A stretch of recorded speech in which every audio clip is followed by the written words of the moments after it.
मैं आप लोगों के साथ शेयर करती हूँ latest research and scientific data.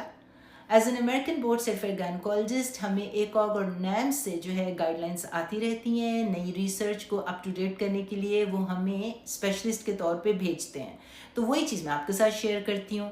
एकॉग today की हेडलाइन जो नवंबर 26, 2025 यानी कि 2-3 दिन पहले पब्लिश हुआ है, ये research article the journal of clinical endocrinology and metabolism में, बहुत इंपॉर्टेंट हेडिंग है इसकी, गौर से सुने।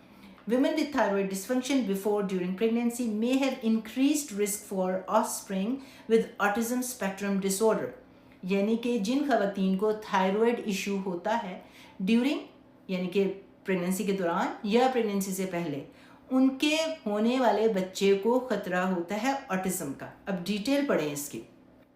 Each additional trimester of thyroid dysfunction during pregnancy raise the risk for offspring with autism spectrum disorder for women with gestational hypothyroidism only and those with chronic and gestational hypothyroidism। कहने का ये मतलब है कि अगर आपको खाली क्रॉनिक हाइपोथायराइडिज्म था यानी कि प्रेगनेंसी से पहले, या फिर अगर आपको खाली जेस्टेशनल यानी कि ड्यूरिंग प्रेगनेंसी डेवलप हुआ है हाइपोथायराइडिज्म, या आपको दोनों ही थे यानी कि पहले से था और फिर वो कंटिन्यूड रहा है ड्यूरिंग प्रेगनेंसी, तो आपके होने वाले बच्चे जिसको ऑफस्प्रिंग वो कह रहे हैं उसको खतरा है ऑटिज्म का। उसके आगे वो क्या कहते हैं, risk for having offspring with autism disorder was highest among women who had gestational hypothyroidism throughout the 3 trimesters of pregnancy। इसका क्या मतलब हुआ कि अगर आपको तीनों trimesters, first, second, third trimester में तीनों में हाइपोथायराइडिज्म है और आपने उसको ट्रीट नहीं किया और आपके थायरॉक्सिन डिसफंक्शन है, तो आपको सबसे ज़्यादा खतरा है कि आपके बच्चे को ऑटिज्म हो सकता है।